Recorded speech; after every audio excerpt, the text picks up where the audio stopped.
Kia ora, folks. Whoa. Yep. That just happened live. Kia ora, welcome to Caddy Bach NZ with PJ Campbell, Dion Ratahi. We're doing things a little bit different today. We are doing a live podcast. I'm at my house. Dion is at his house. There he is. Kia ora, bro. What's going on? Just getting it done, bro. Just getting it done. Lighting up a live one. It's good. Yeah. First off, we'll start off with thanking one of our sponsors, Megazone Silverdale, NZ's biggest indoor laser tag battlefield. Book your next event with the biggest and baddest in the game. Do it once you're out of lockdown. I'm not too sure if they're still there and taking bookings and shit, but I don't know. Give them a call, drop them an email. I think they'll be able to sort you out. Level 2, bro, I think. Level 2, you reckon?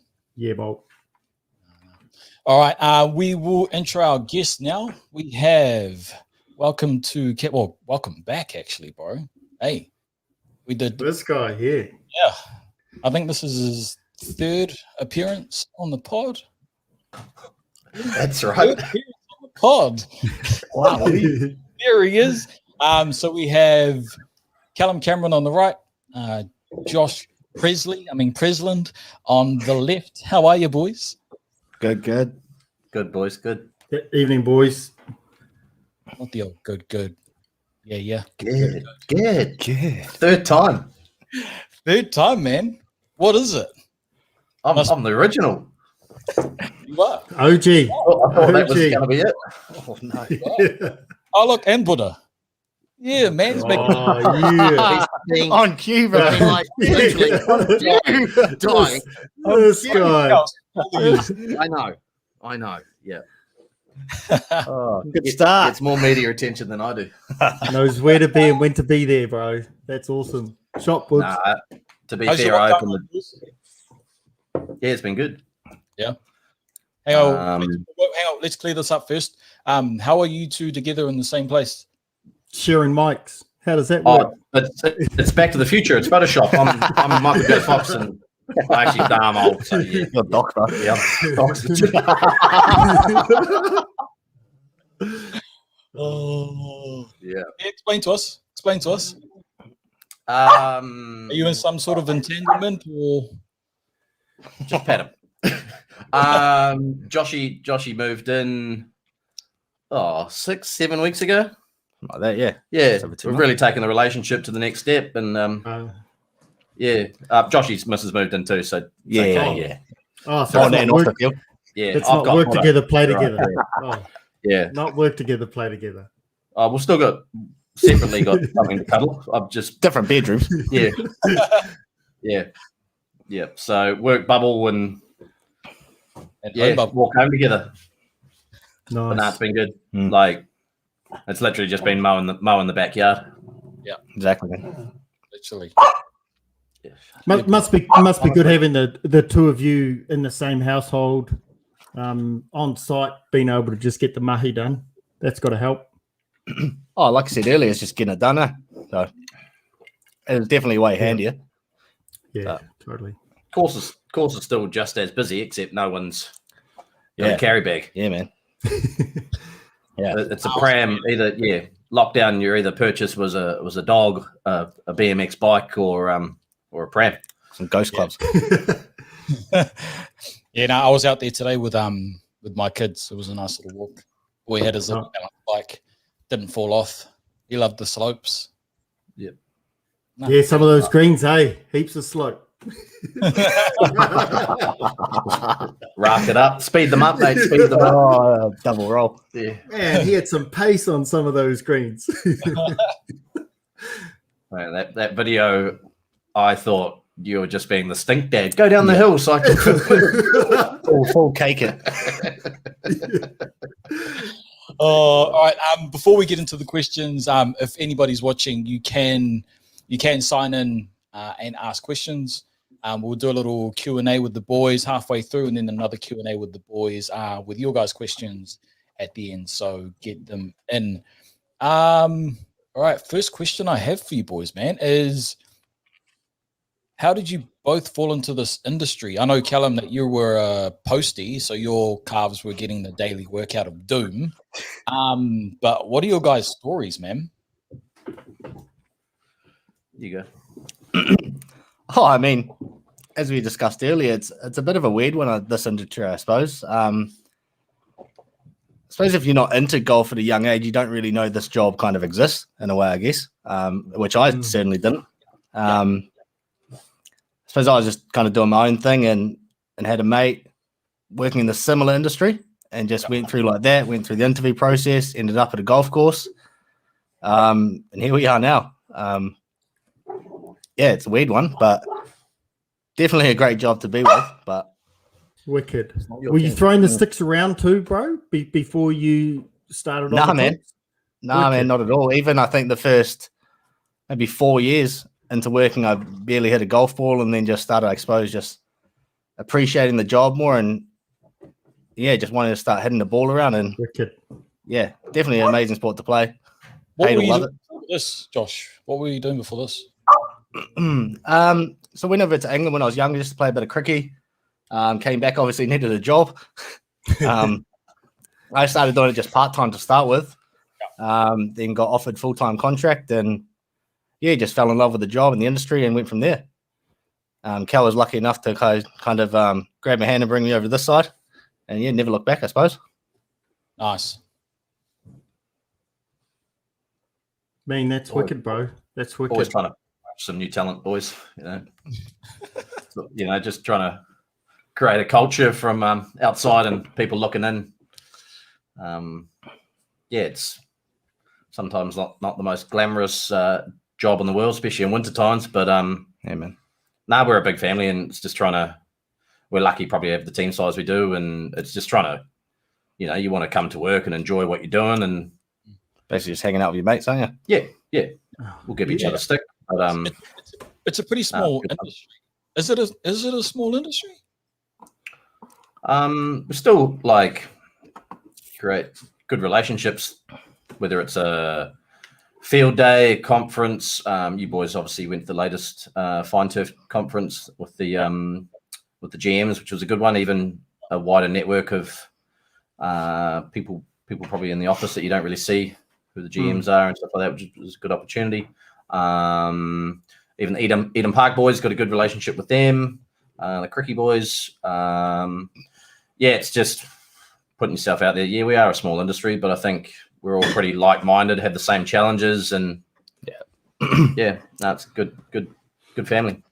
What's the recruitment process? Like, how do you get more young greenkeepers in? That's the hard one, isn't it? You get maybe juniors that have sort of maybe looking to stay in golf, whether they end up working in the pro shop or driving range or greenkeeping. Even we just went down to Taupo, literally the weekend before lockdown. Yeah. Played the John Deere Classic at Centennial, and we got paired with the Tauranga boys, and they're only, I think, 4 or 5 team, and Mitchell Kale, he pretty much was runner-up of the amateur here and a couple of years back. Trent Munn, he's on the team as well, so they're all really good golfers, and they're just Trent's a pro, isn't he? Yeah, I don't know. Well, he played NZPGA, so yeah, he must be.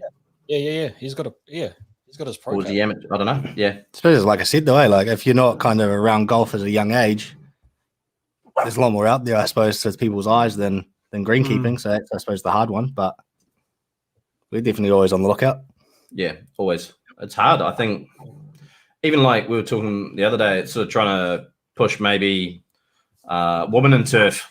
It's such a small percentage, but it even got brought up at the fine turf seminar, trying to Australia got a few. There's definitely a lot of female greenkeepers around, but I think New Zealand there's a handful. Yeah. I know North Shore's got an apprentice. She's South African and was working with Kruger National Park like bringing animals. I think she brought an animal back to the Auckland Zoo or something like that, and then was a member. And then all of a sudden, Tony Jonas, the super there, put it out to his members. Anyone want to be a greenkeeper? And she put her hand up and just loving life. So yeah, it'd be something to be really push for. I think Woman in Turf would be really, really cool. Like, I think it might have been Emily from Golf New Zealand brought it up 50 years ago. A female being a lawyer was probably even shook your head at. So yeah, we're always trying to push new things, I suppose, at Rimmers. So there's even talks about pushing it into the gateway system for schools as well as an option. Yeah, that'd be awesome. I think school leavers, I think, is a something really missed at the moment in careers. You know, there's building, plumbing, trades stuff, but it's hard, man. When you're leaving school, you don't know what you want to do. Maybe come work on the golf course and see if you like it. Definitely worth lifestyles. Yeah. Well, I think the industry in general lacks maybe presence in schools, and I think you've touched on something that is a must, especially at that younger age. So let's hope your commitment to the whole diversity platform is successful, bro, because you guys got a good program. Yeah, it's something I think AGCSA, Auckland Greenkeeper Association, is sort of in the back burners. We really like to push it. I know maybe 10 years ago they primary OTO were pushing the schools. It's something it's probably been a little bit lost. I know even a few of the clubs around Auckland have been looking for apprentices, trying to offer them apprenticeships and stuff like that, and they just can't find them at the moment. It's a hard one. Just getting them once they're in, it's pretty cool job. Yeah, most people fall in love with it. Yeah, if you're a golfer, like summertime, it's great. You know, we all go out after we finish work, go play 9 holes or whatever, and then it is really good fun. Nice. How long does it take to get fully qualified? You're asking the 2 wrong people there, Peach. The hard question, really. Yeah. Not a stitch up. Someone asked you that question, eh? I know everyone's sort of different, I suppose, whatever path you go through. Mine was a little bit colourful, but it's meant to be 3.5 years, sort of like a building apprenticeship. But some of us take longer than others, I suppose. It all depends when you started as well and what you got going on in your life or with work as well. Taking on a bit more, taking a bit longer, but like for me, I started greenkeeping but couldn't do an apprenticeship just because the head and 2IC at Chamberlain weren't qualified. They were old school, but and then I was a postie for ages, and then sort of turned 30, and it was like, well, back to school, Cal. And 10 years later, here we are. Yeah.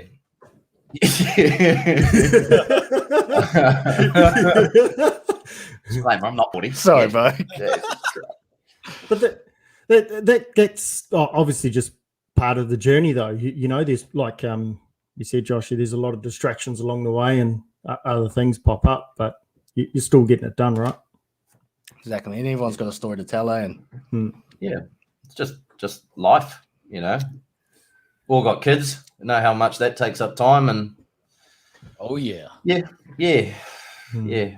so other hobbies, and trying to be a part-time golfer, I suppose, as well. But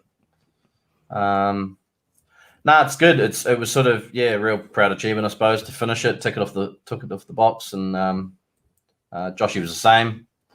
But it is cool just to have, you know, the certificate at the end to say you've there is a lot more than just mowing grass, I suppose. There's a lot to go into it. It's a science, and a doctor or a scientist, right?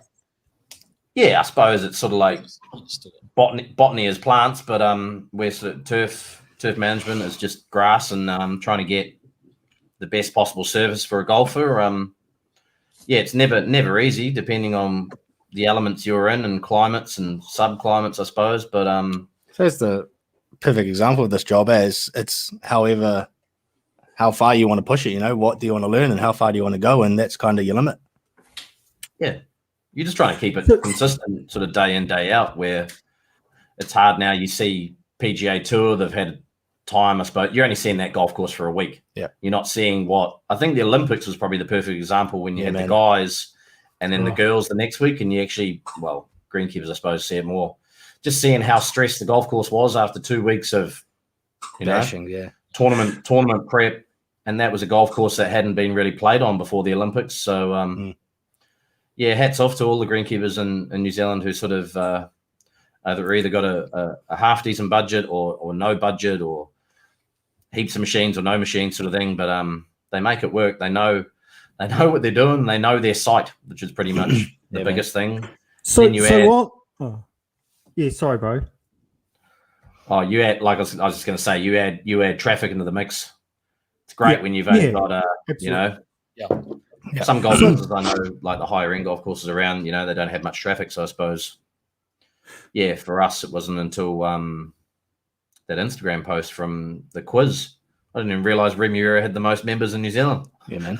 I thought it was North Shore. on that, Callum, like, how do you manage efficiency and delivering really good product, having the biggest membership in the country? Like, how do you guys get it done, bro? Good question. Well, because ultimately you do, apart from lockdown, but ultimately you do. I think you guys do an amazing job, but how do you get it done, bro? Like delivering good product and remaining efficient.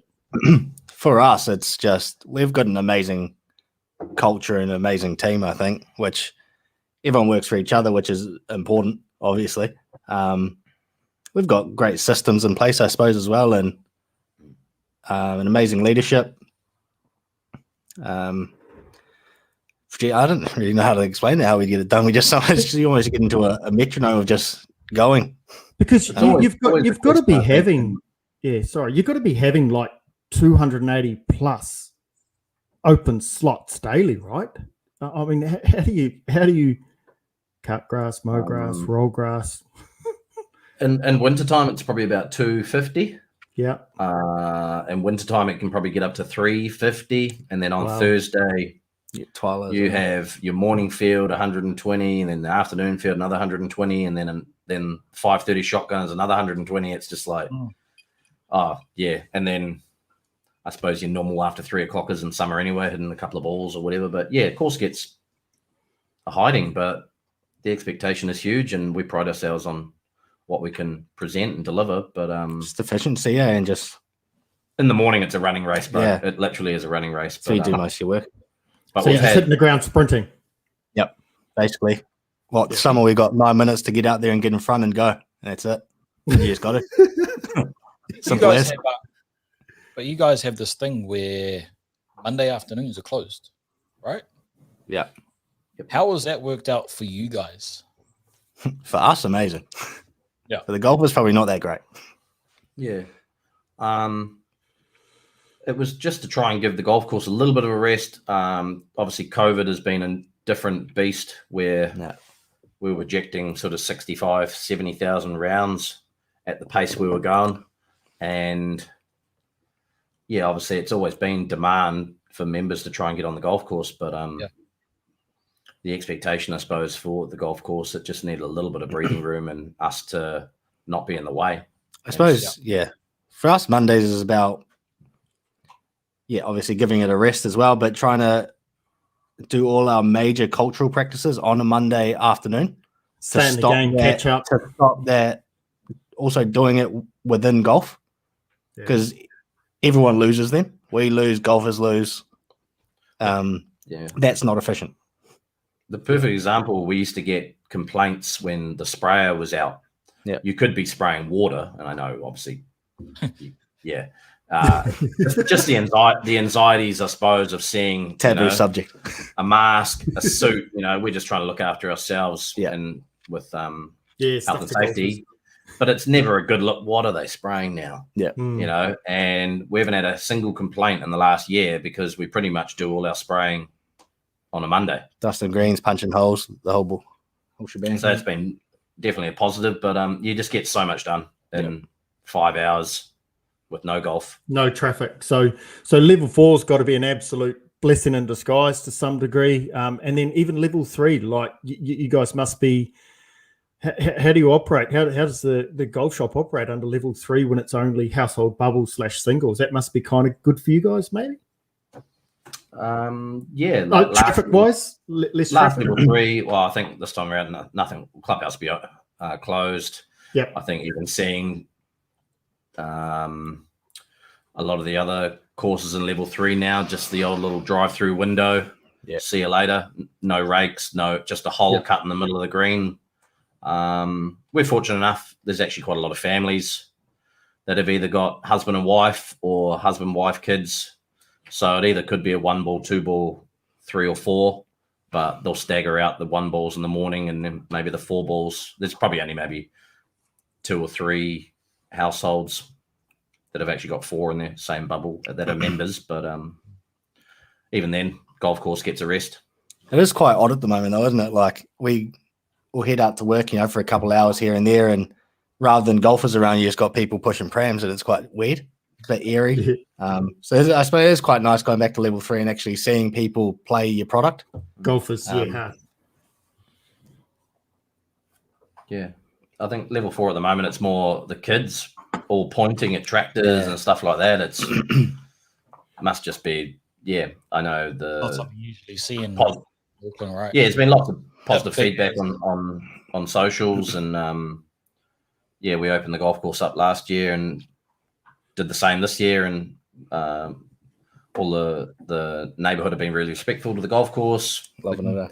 Kids love the bunkers, which I would if I was a kid. I think it was on the 8th. It was on the 8th. Yeah, the sandcastles, bro. The sandcastles. Yeah. It was like a full village of sandcastles in their bunker. I saw you kicking them over. Of Gargamel. Leave Smith Village alone, mate. Well, at least they're getting aerated. At least the sand's getting moved around, bro. Yeah, fluff them up. Yeah. I've got some numbers here. I don't know if these include secondary members, but Remmers have 1,732 members. And this is all off .co.nz. North Shore have 1,192. Muriwai have 964. Heretonga or Royal Wellington have 1,529. Oh, yeah. Yep. Says enough. Yeah, I think there's a few non-playing and stuff like that, but I would easily say there's 1,600 active members that are playing on a regular. COVID, man, they're all playing. No one can go away. Everyone's in the same situation, I suppose. Yeah. I'm sure the smaller clubs are loving it. They're actually being able to, make a bit of bank. I think especially us, we're reaping the rewards, definitely. Yeah. We've seen an increase in foot traffic, green fee play, just the whole shebang. Yeah, we were talking down Taupo to the Helensville crew. I think they've been sort of slowly getting their socials going on Instagram and stuff like that, Helensville Golf Club. And I said to them, that's great. I think it's what smaller clubs probably need to do a little bit more. Yeah. Really promote your product. It's just added another dynamic to it. I know there's people in smaller clubs that probably aren't tech savvy, but ask one of your juniors to get involved.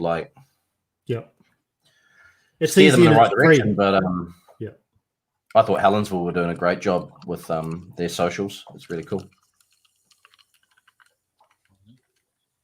Nice. The other thing that you guys have is we're quite lucky to be invited to the opening of your new driving range. Yeah. What has that brought to the club, man? Like, what has that done for you guys? That's a game changer. Far out. Yeah, it took 4 years to get over the line.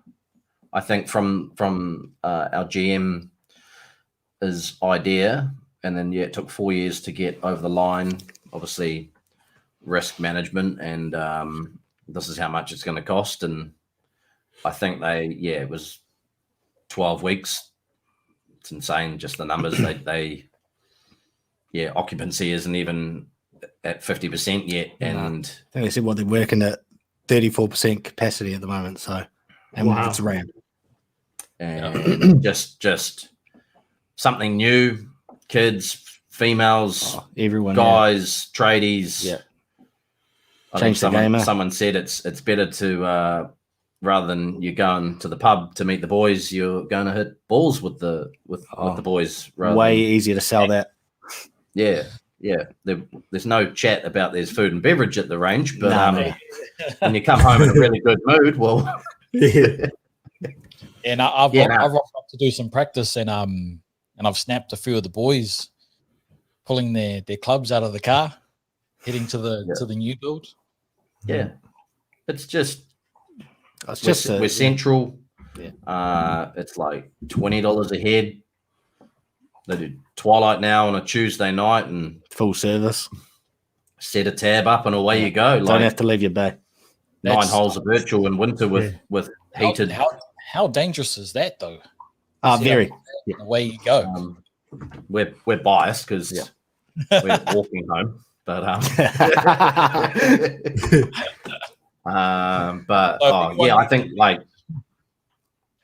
expectations, like it was cool to see it being built, and then obviously that first night where you boys came along, but the projections are insane. Just food and beverage and service. They've knocked it out of the park. I think they said though they were at 30% capacity and we already doubled the amount of balls going each week, each month, blah blah blah, and that's only at 30%. So man, that's crazy. Yeah.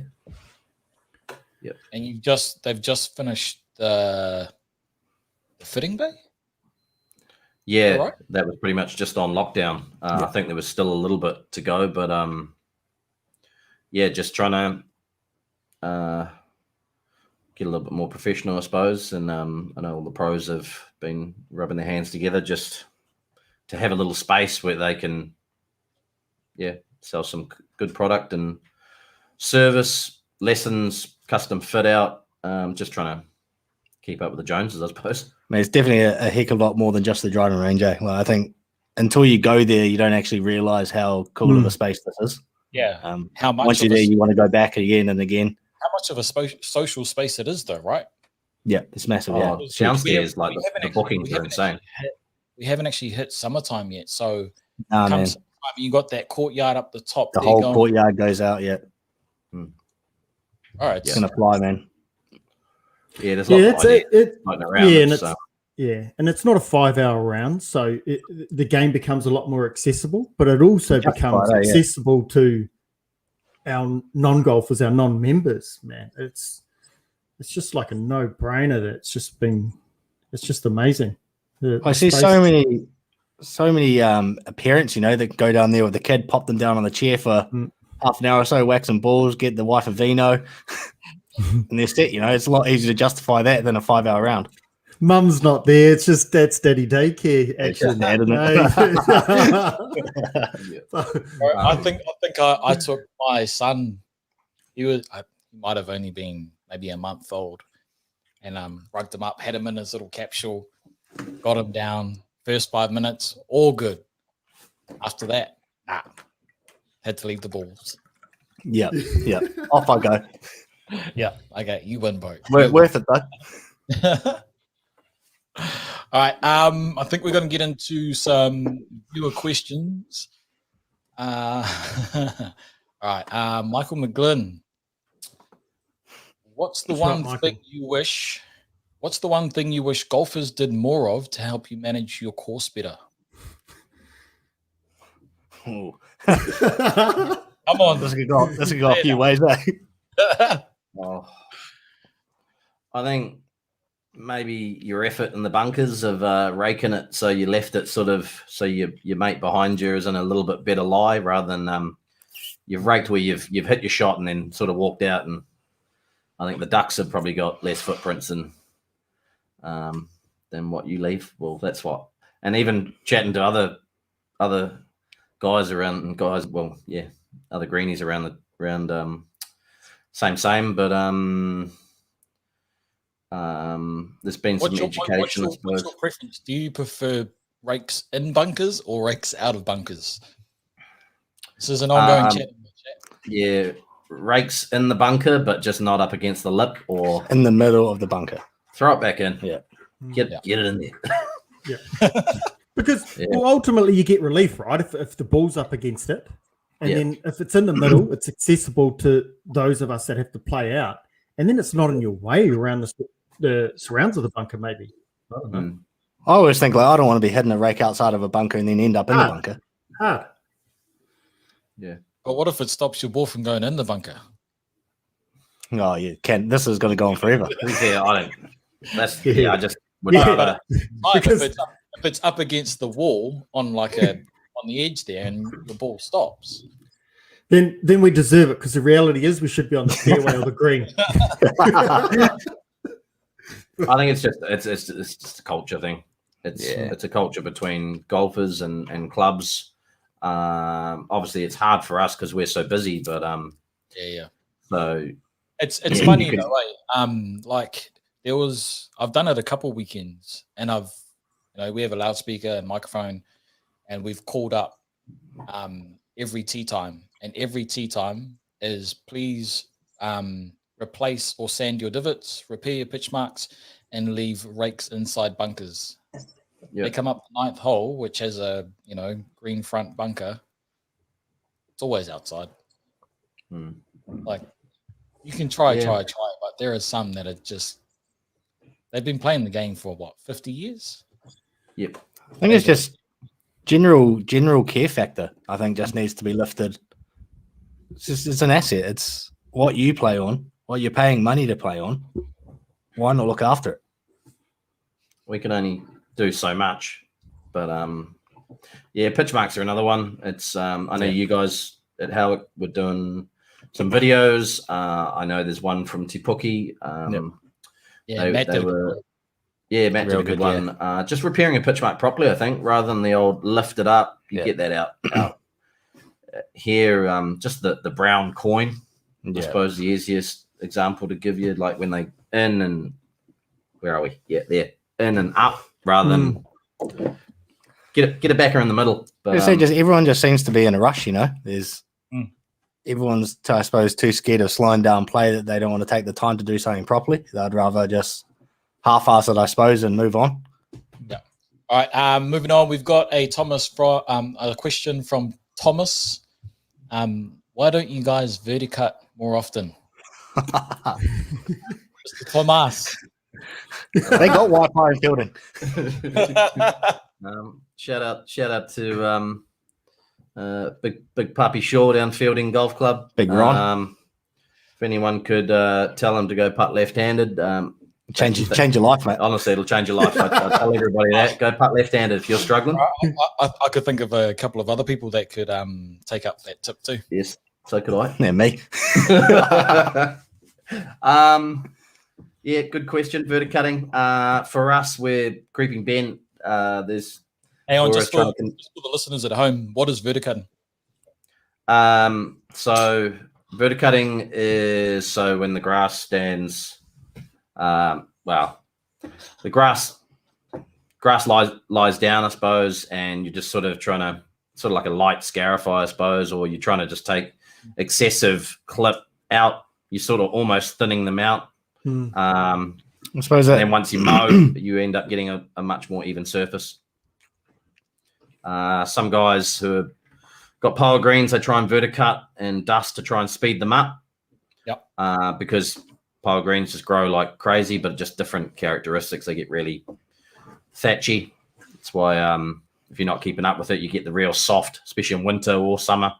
Yeah. It's just So same thing. It's all recovery, and as I said earlier, we're incredibly busy, and the traffic we get, we have to be very careful, I suppose, when we do it, and our recovery from that is a big one.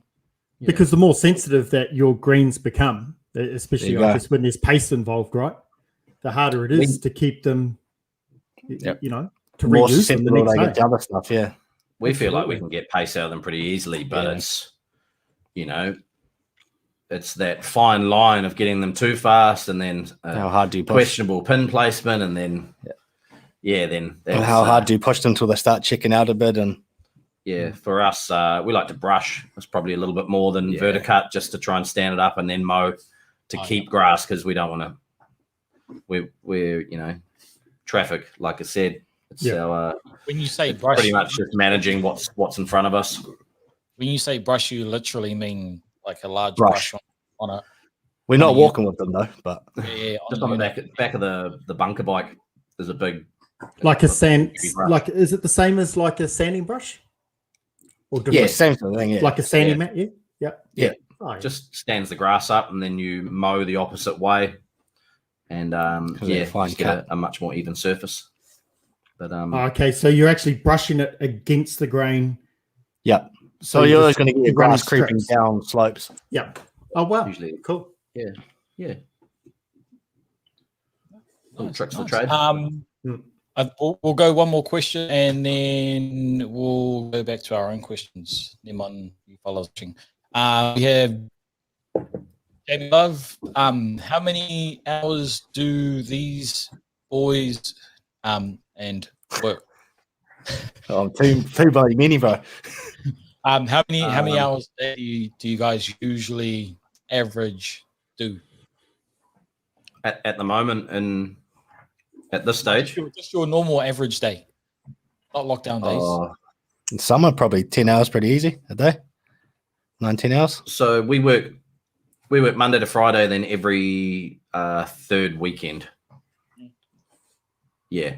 Get 2 weekends off, and then work 3 of us on a weekend. So that can be sometimes a 50, 60 hours, depending in summer, but we're trying to manage that. But yeah, you're working a 12-day stretch. Yep. If you're working the weekend. On the weekends, you're up at generally 5 o'clock out the gate. Yeah. 2 guys start early because we've got electric kit, and we've obviously got houses all around and pretty much 16 holes. So if we're spraying that day, in summertime, 7:09 is the first tee off time, and 7 o'clock we can't make noise. So we're magic. We are magic. Fun and games. And weekends has just got to be getting course set up. Is it as simple as just moving some tees around, prepping the greens? So the weekends would be a fun day, right? Because that's the day we look to play for, or is it pretty manic? Weekends in winter, or summer, is generally rolling or mowing, cutting pins, touching up a few bunkers here and there. Summer, obviously, you add your hand watering into that as well. So that's when you start putting your, 6-7 hour days in summer. Winter's a lot more, casual, which we try to treat it like that anyway, just more downtime and kind of re-hone yourself. Wow, man, you guys are really getting the mahi done. Like that's just another full day. That's wicked. Yeah. So we'd start at 5:45 in summer, just so one guy is rolling, cutting new holes.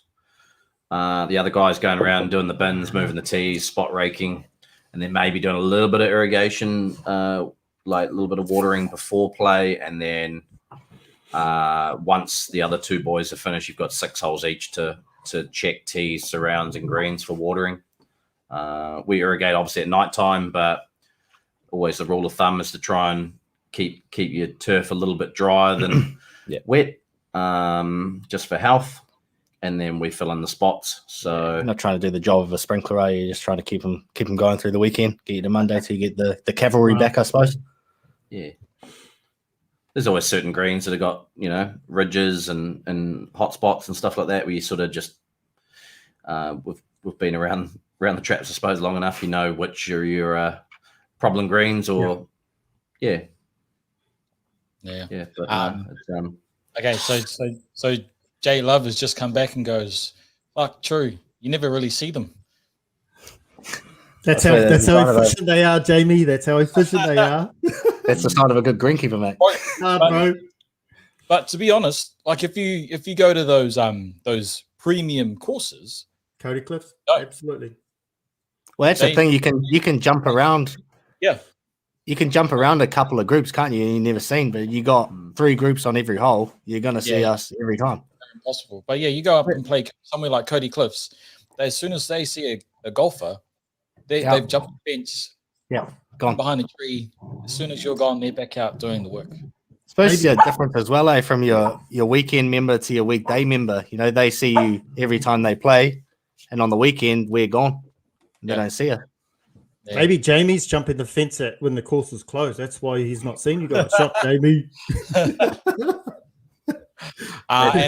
You're trying to be considerate to the golfers because no one wants a greenkeeper in the way, bar mowing rough. But for us, it's a fine line of if we mow fairways, we can mow 4 or 5 holes in front, and then you've got to mow to be twice as long to 3 or 4 going backwards through the field, which so same thing, 2-tee start, you're always going to hit it either way you go. Other golf courses are fortunate to have 1-tee start and throw their whole crew in front. Our demand is just too full on. And we get a good atmosphere back in the clubhouse as well with 2-tee starts. So summertime, you boys know the courtyard hums. So courtyard goes off. Yeah, and we'll start coming into the golf now. But if you have any more questions, we'll bring those questions back towards the end of the pod. But we'll like I said, we'll move into your guys' personal golf journey. You played cricket, right, Josh? That's the one, yeah. That's no golf anywhere before that. You can tell when I swing the bat. There you go. It's called a golf club. Cover drive. Everything's going long and right, bro? Long though, long. Definitely long. What about yours, Callum? What's your golfing history? I covered it on the first pod, mate. You used to be quite good though, eh? Yeah, used to be. Used to be. How many haggles did you win on that last golf trip? Ekarana as a junior. It's funny, you still bump into guys that used to play junior golf. We're still friends with people who played junior golf and sort of still got the same clubs like me back in '99.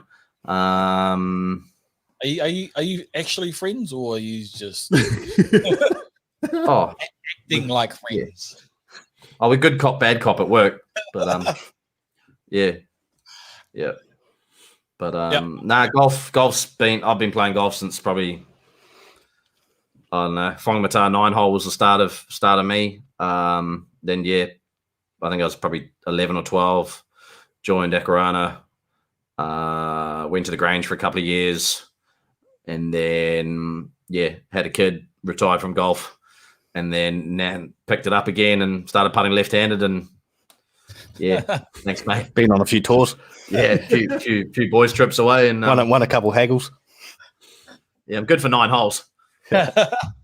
Aren't we all, bro? Aren't we all? But you actually played with some decent golfers, though, right? Yeah. Like I got down low, like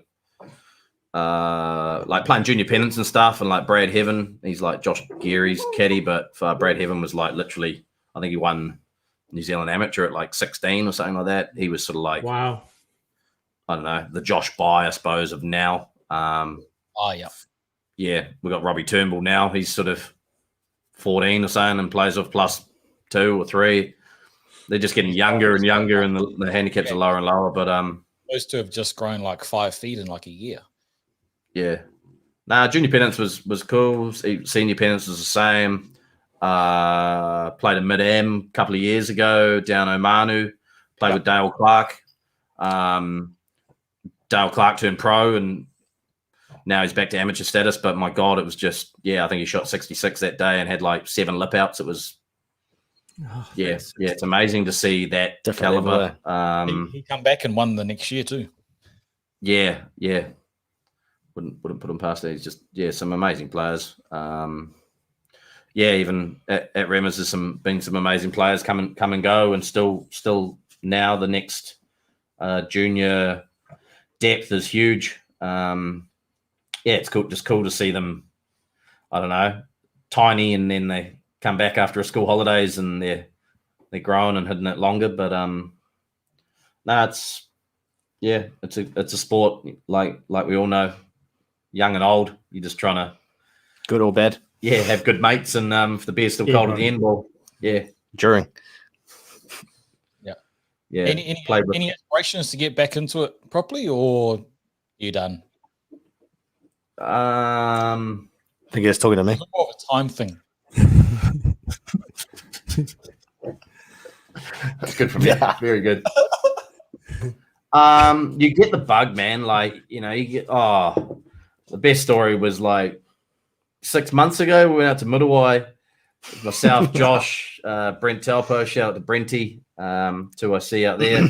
And no warm-up, not really nothing. And I was 2 under at the turn, and I was like, whoa, righto. They can play. Stay in it. Thinking about it. Stay in it. Would have take the jacket off. It was about 40 degrees. Yeah, don't change anything. Don't change anything. Don't take the jacket off. And then I had a few in the back nine. Had a few. Gave it 2 hours. Got to the 12th. Just hit it down the fairway. Got in the fairway, and then walked off with a triple. There it is. You tell him, Buddha. It actually happened at the mid-am as well when I played with Dale Clark. The day before, I played with shout out to Dave Robeck, Robeckia. Well, I was 2 under at the turn there. Oh, I was in no man's land. I didn't know what was going on. Chipped in on the 8th and then made birdie on the 9th. And Man does love a chipping. crikey, I think I was top 5 in the tournament after 2 rounds. And it was over. Like it's a podcast, eh? 2 under to shoot 77. Yeah, there it is. What about you, Joshy? Any aspirations to get that handicap lower? What are you currently playing on? Yeah, I'd love to be better. Playing off at 19 at the moment. I don't think it's going to get any lower than that, but it's definitely, I think for me, it's one of those games you got to put the time in or else. Yeah. I think natural talent for golf doesn't really count. Get you so far, but I suppose, it's so many intricacies into it that go into it, I suppose. And I suppose Tommy, who was on before, and put the work in, and it showed. And I suppose that showed me how much you actually have to put into it to get to a level. As you boys know, I think that the difference from being 15 to a 10 to a 5 to a scratch is massive. I love the game, especially going on tours and just the different courses now, and especially me appreciating what other courses have to do to get it the way it is. Is a cool aspect that I know me and Cal look at when we go play different courses, which is a different side of things, I suppose. But I love the game. It's mentally and physically, I suppose, and like Cal said, the beer's cold afterwards. It's a bonus. Oh, we're fun to play with. Yeah, we're definitely fun to play with. Good scramble team. I love it, Amroads. Yeah, heaps of fun, and it is a different game when you've spent a bit of time through the junior ranks, Cal. It's like and Josh will, I think you can vouch for this too. You know, when you grow up with something, it is a different game, and the results are different. I mean, everybody that I know within a couple of groups that have grown up playing golf are different golfers to the rest of us that picked it up later on in our sporting careers. Yeah, definitely. It's a tough beast to master. Yeah. All you do is trying to hit a little ball into a hole, and all you're doing is hitting it way right. I just see the juniors these days putting so much pressure on themselves. Yeah, that's it too. They have to hand in those good cards, and handicap is everything. It's like, is it really them doing it to themselves? Yep. I think it's 50-50. Some of them are amazing, and it's hard being that age, putting yourself under pressure, tournaments and stuff like that, and not getting the results you want, and really being a bit defeated, I suppose. I was like that as a junior. You just put so much time in and crumble under pressure, I suppose. But you do it to yourself. I think now we're all older. You take the good with the bad. I think golf's that sport, the way you can look back at 18 holes and literally pinpoint 2 shots that ruined you. Oh, yeah. You right there, Cam? Bloody dog. Yeah, sorry, mate. The kid's playing up. He's waiting for his bottle. Oh, Yeah. Yeah. Oh, dude. It's growling me. He wants to Get his- talk about Formosa, get his but we name said down. we're not. Yeah. Shot putter. All right, we'll get into the last couple of questions I have for you boys. What are your guys' favorite holes on your course? On our course. Ooh. On your course for now. We'll stick with your course for now.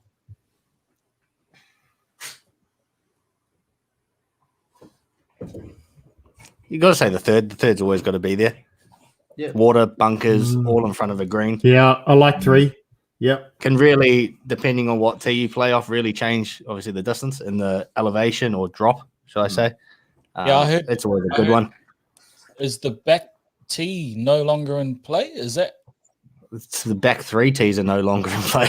We're just going through A few issues. Yeah, neighbours, balls leaving properties, and yeah, I don't know. Yeah, it's a story for another pod. Yeah, health and safety, I suppose. Just niggly. I think mine's probably the 7th, which is our stroke number 1 hole. Good par 4 when it's into the teeth. It's yeah, bro. You've sort of got your round in a decent place, and then you stand on 7, and you're just like, come on. Yeah. You just want a good tee shot because, trouble left, trouble right. Good stroke number 1 hole, I suppose. Good par 4. You took a great photo there, eh, from the green, didn't you? The Twilight poster boy. Yeah. Fucking stunning. Team Nike. Stunning fella. Buttercup fades. If there's a miss on 7, where is it for you, Callum? Like, is it just less club? Just less club? It's probably like a block. So you'd like almost. Hopefully, it's gone long enough to the 8th green, but it's probably going to go into the trees there. Yeah. The line is usually try and put it on that like temporary green on 7A. Yeah.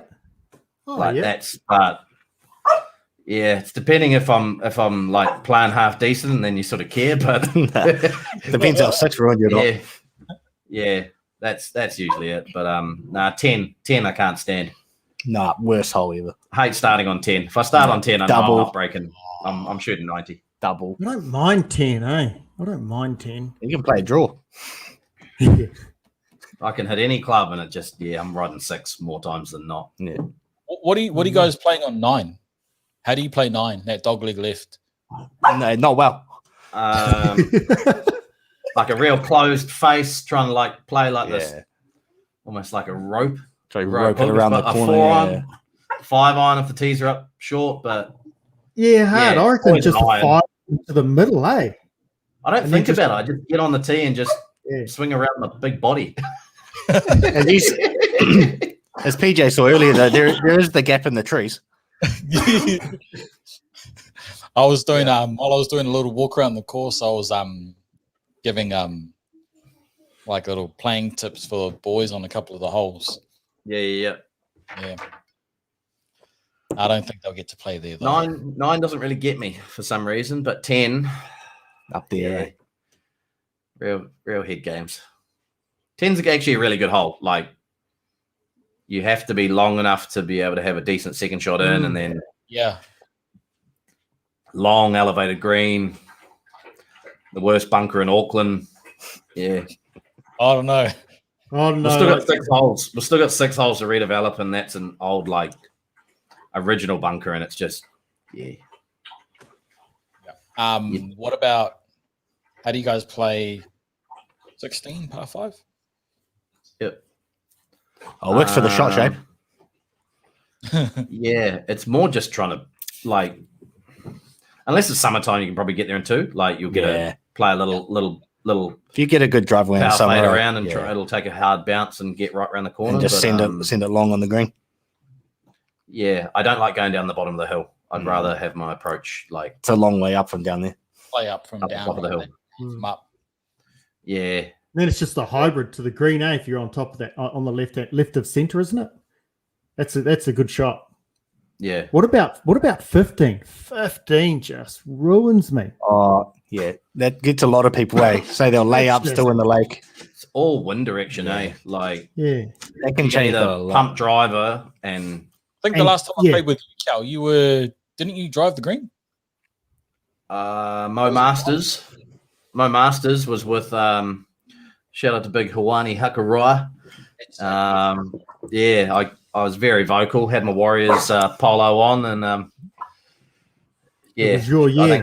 I think the whole back nine heard me. Yeah, that was and literally shout out to J Man and Jess Green. Yeah, they bet us by 1. Yeah, they bet us by 1. I tapped it in for 2, and yeah, we lost by 1 because Jess had the hole in one on 11. Yeah, Man, bit of golfing royalty there, those two. Oh, honestly, 2 or 1? Yeah. On now. I'm just being kind to him. one can play and one can chip into cardboard boxes. Oh, mate, don't even start. Don't I even meant start. last night. I go, hey, cuz, what hand did you throw that ball in with? Always good when you can't see the hitting. All right, okay, so that's your favorite holes on your course. Have you got favorite holes anywhere else? Just one. Just one. Just one. Your favorite hole, not at Remmers. Not at Remmers. Don't be nasty. Oh, dude, I reckon. What's the Wairaki, the huge green? What the hell's Which that? one? The big horseshoe. No, we You used to have the tree in the middle. the Oh, 13? Oh, bro. Just for that, just for the sheer size of that green, just elevated. Just the sheer size of it is just cool. I reckon. Just And something it's about sad it. that tree's gone now, eh, bro? Yeah. I think even when you look at it though, you just look at that green, you're just like, wow, that's a huge space. But how do you even get it close to the pin? Even without the tree. Well, I think that par 5 in the back 9 at Kinloch, was it 14, 15 with like the 3 different fairways on it? choose the route, yeah. Oh, yeah. bro. What a hole. Great I call. think the first time going to Kinloch is literally just That's it, yeah. Joshy's first time not too long ago, and I love Kinloch just as a golf course. Man, pure, Don't take away all the views. nah, just pure golf. Just pure golf, and even from like greenkeeper lawn porn, I suppose. I think Kinloch is it's probably my number one. So me and Joshy, what hole is it? The par 3. 7? Like the one before the par 5. Oh, yeah. 13. 13, 14. It's not long. It's bloody long, but yeah. Got to go over the gully? You're That one? heading back towards the lake. towards. Back towards the lake. Yeah. Yeah. Me and Joshy hit it to 10 feet and we walked off with solid pars. Yeah, good par. Well, we could have a birdie here. What club did you hit? Oh, hybrid. Yeah, it was like I think there's been a day where I've gone 3 wood. I think it was 3 wood. I think I pumped I had 3 hybrid with into the that. first. Yeah. We played off the back tips the first time I played it, but yeah, we played blue tees. That last night I think I hit like 5 on out of the screws. Couldn't believe it went straight. And nah, it's good. They're 2 great holes, though, boys. They're 2 great holes. Yeah, no, I enjoyed playing Kinloch. Wairaki's the same, but I don't know, just something about Kinloch. Kinloch for pure golf is just something else. Yeah, can't argue that one. Can't argue that one. All right, last question before we go into any viewer questions, if there are any. The favorite pin positions to piss off your members? Yeah. Is that you, Matty Cormack?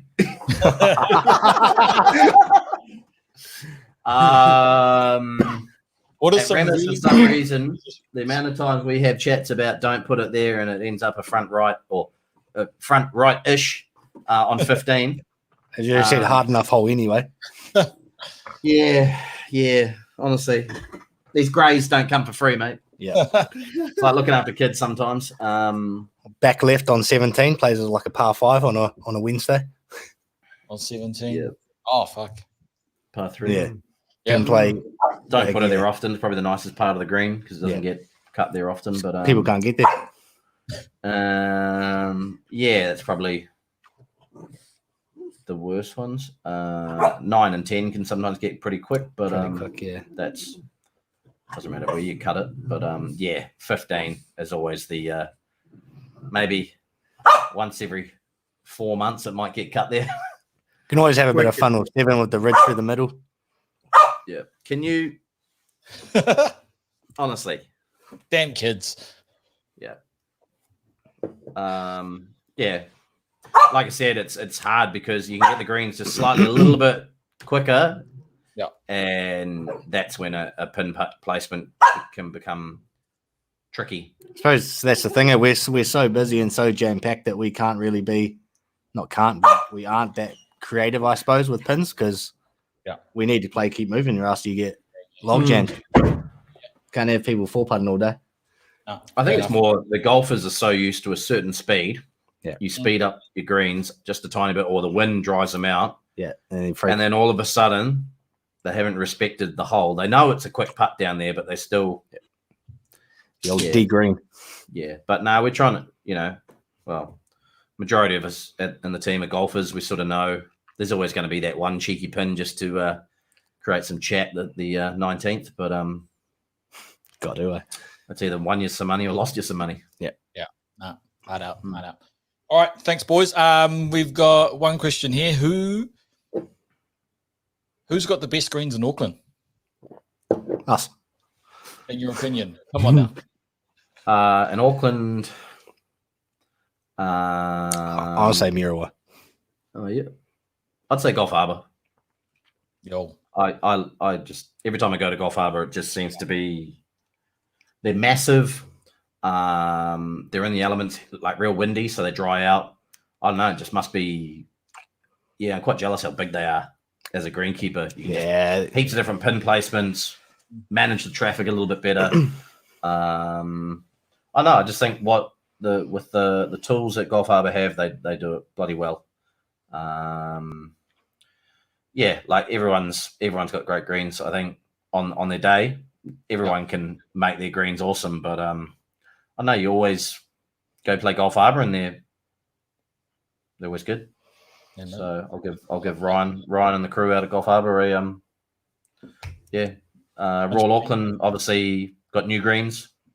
They're literally amazing, but they just don't get the traffic. They've sort of looked at their what they want out of the golf course and expectations, and I don't know whether the members don't like it or like it, but they can't play as much as they probably want. But so you got to consider though what traffic they're getting. Yeah, the product they're presenting is amazing. Yeah, nice. All right, we'll finish off with one last question, and it's a serious one, guys. Do you guys like KFC?